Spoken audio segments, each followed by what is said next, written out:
வணக்கம். இன்னைக்கு நாம ஒரு ரொம்ப முக்கியமான ஆனா நம்ம அன்றாட பார்வையிலிருந்து தப்பிச்ச ஒரு டிஜிட்டல் சிக்கலை பத்தி தான் பேச போறோம்.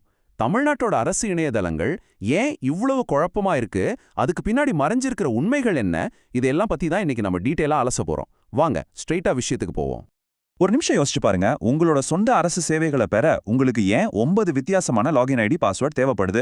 நிலம் பதிவு பண்ண டிஎன் ரிஜினெட்குள்ள போகணும், சொத்து வரி கட்ட அர்பன் இசேவாய், தொழில் வரிக்கு ஜிஎஸ்டி, நீங்க ஒரு அரசு ஊழியரா இருந்தா IFHRMS, இப்படி ஒவ்வொரு வேலைக்கும் ஒவ்வொரு தனித்தனி போர்ட்டல்.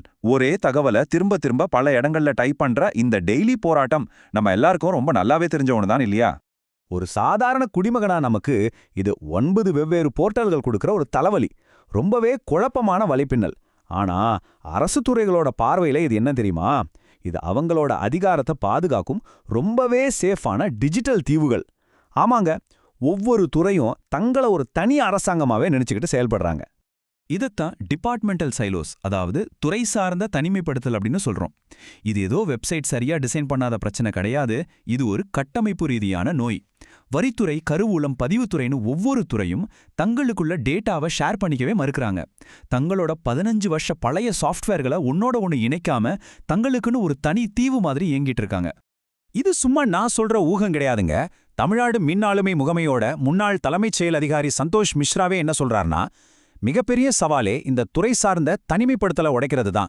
40க்கும் மேற்பட்ட துறைகள் ஒவ்வொன்றும் தங்களுக்கு சொந்தமான டேட்டாவை முற்றிலும் வேறுபட்ட பழைய கட்டமைப்புகளில் வச்சிருக்காங்கன்னு சொல்றாரு. அப்போ பாத்துக்கோங்க, உயர் அதிகாரிகளுக்கே இந்த சிஸ்டம் எவ்வளவு முடங்கி போயிருக்குன்னு ரொம்ப தெளிவாவே தெரிஞ்சிருக்கு. சரி, இவ்வளவு தெரிஞ்சும் இது ஏன் சரி செய்ய மறுக்கிறாங்க? இப்போ IFHRMS தளத்தை விப்ரோ மெயின்டைன் பண்றாங்க, TNR ரீஜினெட்டை TCS நிர்வகிக்கிறாங்க, மத்தவ NIC அல்லது வேற நிறுவனங்கள் கிட்ட இருக்கு. இது நிஜமாவே ஒரு லாக்இன் ட்ராப். அதாவது வெவ்வேறு தனியார் ஐடி நிறுவனங்கள் தங்களோட தனிப்பட்ட கான்ட்ராக்டுகளை பாதுகாத்துக்க தங்களுக்குள்ள API மூலமா டேட்டாவை ஷேர் பண்ணிக்க தயங்குறாங்க அல்லது நேரடியாவே மறுக்கிறாங்க. இதுக்கு பின்னால இருக்கிற பண விவகாரம் ரொம்பவே அப்பட்டமானது. ஒரே ஒரு ஒருங்கிணைந்த சிஸ்டம் இருந்தா அங்க ஒரே ஒரு கான்ட்ராக்ட் தான் இருக்கும். ஆனா 9 தொடர்பில்லாத தனித்தனி சிஸ்டம் இருந்தா 9 கான்ட்ராக்ட்கள். இது மூலமா ஐடி நிறுவனங்கள், கன்சல்டன்சி கம்பெனிகள், அப்புறம் இடைத்தரகர்களுக்கு பல மடங்கு லாபம் கிடைக்குது. சுருக்கமா சொல்லணும்னா, இந்த டிஜிட்டல் குழப்பங்கிறது ஒரு சிலருக்கு மிகப்பெரிய வருமானம் தரக்கூடிய ஒரு சூப்பரான வியாபாரம்.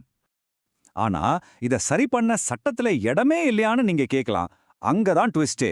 2022ஆம் ஆண்டோட தமிழ்நாடு தரவு கொள்கை எல்லா துறைகளும் API மூலமா டேட்டாவை கட்டாயம் ஷேர் பண்ணிக்கணும்னு சொல்லுது. அது மட்டும் இல்லாம தலைமைச் செயலாளர் தலைமையில ஒரு கமிட்டி, துறைகளுக்கு இடையிலான தரவு பரிமாற்ற தளம்னு ஏகப்பட்ட விஷயங்கள் ப்ராமிஸ் பண்ணப்பட்டுச்சு. ஆனா ரியாலிட்டி என்ன? 4 வருஷம் ஆகியும் அதெல்லாம் வெறும் பேப்பர்ல மட்டும்தான் தூங்கிட்டு இருக்கு. இந்த ரூல்ஸ் எல்லாம் ஏன் மதிக்கப்படுறதில்லன்னு யோசிச்சிருக்கீங்களா? அதுக்கு பின்னாடி ஒரு இருண்ட உண்மை இருக்கு. TNGAO-வோட தரவு தூய்மை திட்டம் மூலமா நகைக்கடன் தள்ளுபடி மாதிரியான திட்டங்கள்ல போலி பயனாளிகளை கண்டுபிடிச்சு ஆயிரக்கணக்கான கோடிகளை மிச்சப்படுத்தினாங்க. இப்போ உங்களுக்கு புரியுதா? சிஸ்டம்ஸ் எல்லாத்தையும் ஒன்னா இணைச்சிட்டா பணம் எங்க லீக் ஆகுது, எங்க ஊழல் நடக்குதுன்னு ஈஸியா வெளிச்சத்துக்கு வந்துரும். இந்த ஊழல்களை மறைக்க தான் இந்த தனித்தனி தீவுகள் இன்னமும் செயல்பட்டுக்கிட்டே இருக்கு. சரி, இவ்ளோ பெரிய பிரச்சனைக்கு தீர்வே இல்லையா? சமீபத்துல முன்வைக்கப்பட்ட சில திட்டங்களை பத்தி இப்ப பாப்போம். மே 10, 2026 அன்னிக்கு முதலமைச்சரா பொறுப்பேற்றுள்ள திரு விஜய் அவங்களோட தலைமையிலான அரசு இந்த டிஜிட்டல் குழப்பத்துக்கு ஒரு தீர்வை முன் வச்சிருக்காங்க. 2035ஆம் ஆண்டிற்கான வெற்றி தமிழ்நாடு சூப்பர் ஆப் திட்டத்தின்படி லைசன்ஸ், ரேஷன், சர்டிபிகேட்ஸ்னு 500க்கு மேற்பட்ட சேவைகளை ஒரே ஆப்ல கொண்டு வர்றதா அவங்களோட இலக்கு. இதுக்காக ஒரு புதிய செயற்கை நுண்ணறிவு அமைச்சகம், அப்ளை பண்ணாமலேயே நலத்திட்டங்களை கொடுக்கக்கூடிய குடிமக்கள் சிறப்பட்டை, அப்புறம் அரசாங்க பணத்தை ரியல் டைம்ல கண்காணிக்க ஒரு டேஷ்போர்டு, இப்படி பல விஷயங்களை 25ஆம் நூற்றாண்டு நிர்வாகம் அப்படிங்கிற பேர்ல முன்மொழிஞ்சிருக்காங்க. கேட்கறதுக்கு ரொம்ப நல்லா இருக்குல்ல? ஆனா இது அத்தனை சுலபமா நடந்துருமா? இங்கதான் உண்மையான நிர்வாக சிக்கலே ஆரம்பிக்குது. ஒரு சூப்பர் ஆப்பை உருவாக்குறது வெறும் சாஃப்ட்வேர் வேலையே கிடையாதுங்க. அதை செயல்படுத்தணும்னா 50 வருஷ பழமையான அரசாணைகளையும் ரொம்ப ஆழமா வேரூன்றி இருக்கிற சட்ட கட்டமைப்புகளையும் அடியோடு மாத்தி எழுதணும். பழைய ரூல்ஸை கைவிட துறைகளை சட்டப்பூர்வமா கட்டாயப்படுத்தாம எந்த ஒரு சூப்பர் ஆப்பாலையும் முழுமையா வேலை செய்ய முடியாது. இப்போ நாம இன்னொரு கோணத்துல இருந்து இதை பார்ப்போம். இதுல பாதிக்கப்படுற மக்களோட மனநிலை என்ன?